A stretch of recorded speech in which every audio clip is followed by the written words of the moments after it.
Buenos días a todos, soy su profesor de Política Pública de la Seguridad Ciudadana y hoy vamos a dedicar 10 minutos a desglosar el microcaso de la Unidad 5, la crisis de seguridad en la provincia de Esmeraldas, un enfoque multidimensional. Este caso es fundamental porque encapsula la convergencia de todas las amenazas emergentes que hemos analizado en esta unidad. No podemos entender lo que pasa en Esmeraldas con el lente tradicional de la delincuencia común. Requiere un análisis multidimensional que integre el crimen organizado transnacional, el impacto diferenciado de la violencia, las vulnerabilidades socioeconómicas históricas y el colapso de la seguridad humana. Comencemos con el contexto geoestratégico y socioeconómico. La posición de Esmeraldas es su principal activo y su mayor vulnerabilidad. Pensemos en la geografía del Ecuador, su frontera terrestre y porosa con el departamento de Nariño en Colombia, una de las principales zonas de producción de cocaína del mundo, y su acceso al Océano Pacífico a través de su puerto, la convierten en un corredor logístico de importancia crítica para el narcotráfico global. Si lo comparamos con un negocio, Esmeraldas es la bodega y el muelle de exportación de una de las mercancías ilegales más lucrativas del planeta. Ahora, esta posición geográfica explosiva se combina con un abandono estatal histórico. La provincia ha sido una de las más desatendidas por el Estado ecuatoriano, con altos índices de pobreza, desempleo y necesidades básicas insatisfechas, afectando de manera desproporcionada a su población mayoritariamente afroecuatoriana. Este abandono estatal creó un vacío de poder y una población vulnerable, condiciones ideales para la irrupción y consolidación de economías ilícitas. Imaginen una casa sin vigilancia en un barrio con poca presencia policial, es un blanco fácil. Esto nos lleva al primer catalizador, el catalizador del crimen organizado transnacional, COT, la escalada de violencia en Esmeraldas que la llevó a registrar una tasa de 81 homicidios por cada 100.000 habitantes en años recientes, es la manifestación más visible de su rol en la cadena de valor del COT. Ecuador transitó de ser un país de paso a convertirse en un centro de almacenamiento, logística y exportación de cocaína. Y Esmeraldas es un nodo clave en esta transformación. La violencia que vemos en las noticias no es aleatoria, es el resultado de una feroz disputa territorial entre facciones criminales locales, como los tiguerones y los gángsters, entre otros. Estos grupos locales no son independientes, actúan como filiales o subcontratistas de cárteles mexicanos, Sinaloa y Jalisco Nueva Generación, y mafias albanesas. Están luchando por el control de las rutas fluviales y terrestres, los puntos de acopio y el acceso al puerto. El impacto de este COT en la gobernanza local ha sido devastador. Pensemos en el comerciante de barrio. La extorsión sistemática, conocida como vacuna, se ha generalizado afectando desde pequeños comerciantes hasta empresas y funcionando como un impuesto criminal que sofoca la economía legal. Además, la intimidación y el asesinato de funcionarios públicos, junto con la corrupción, han debilitado la capacidad del Estado para responder. Esto genera una percepción de impunidad y lleva a los grupos criminales a ceder el control fáctico de ciertos barrios. Pasemos brevemente a la dimensión tecnológica de la amenaza y la respuesta. La tecnología juega un rol dual, es un arma de doble filo.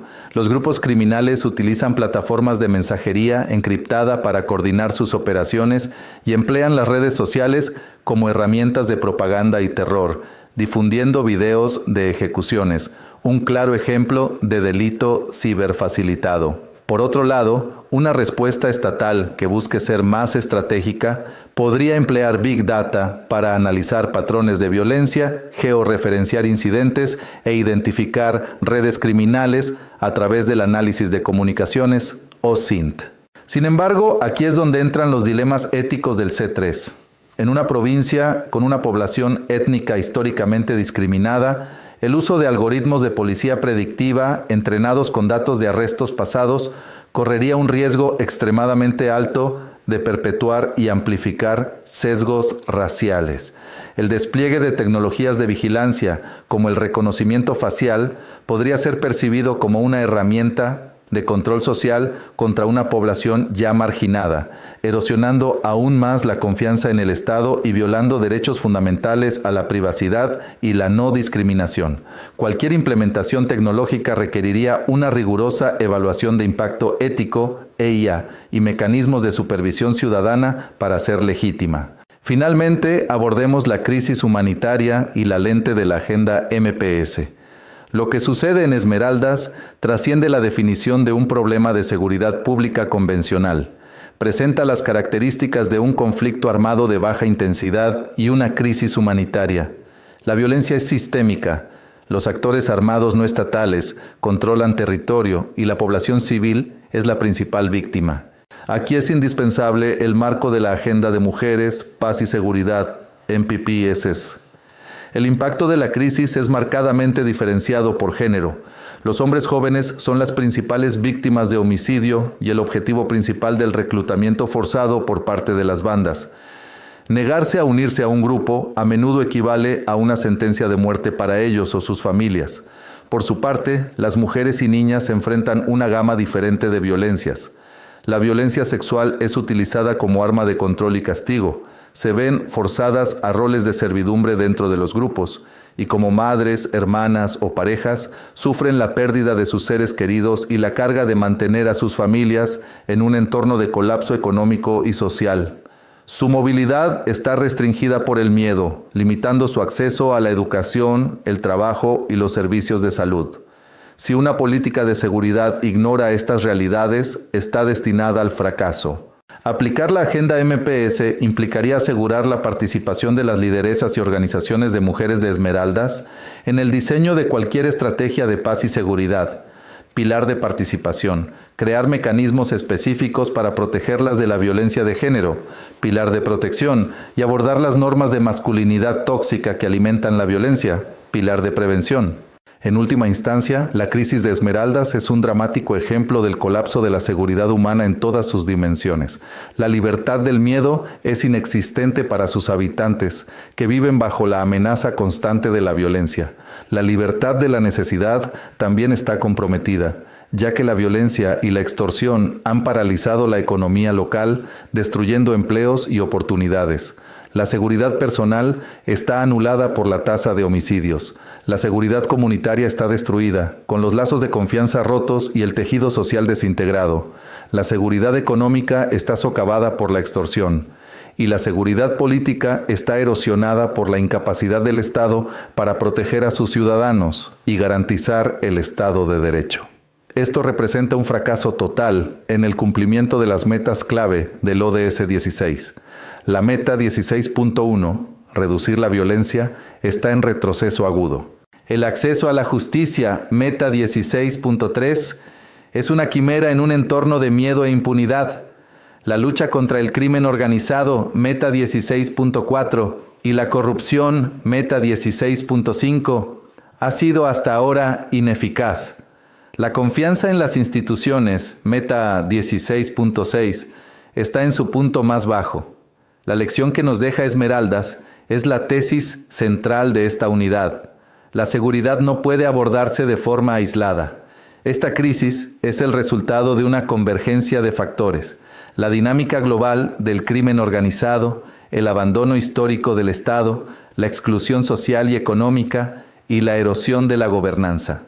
Una solución sostenible no puede ser meramente policial o militar. Debe ser una estrategia integral de seguridad humana y desarrollo sostenible que reconstruya el contrato social entre el Estado y los ciudadanos de Esmeraldas, abordando simultáneamente la violencia, la justicia, la corrupción y fundamentalmente las causas estructurales de la necesidad y la desesperación.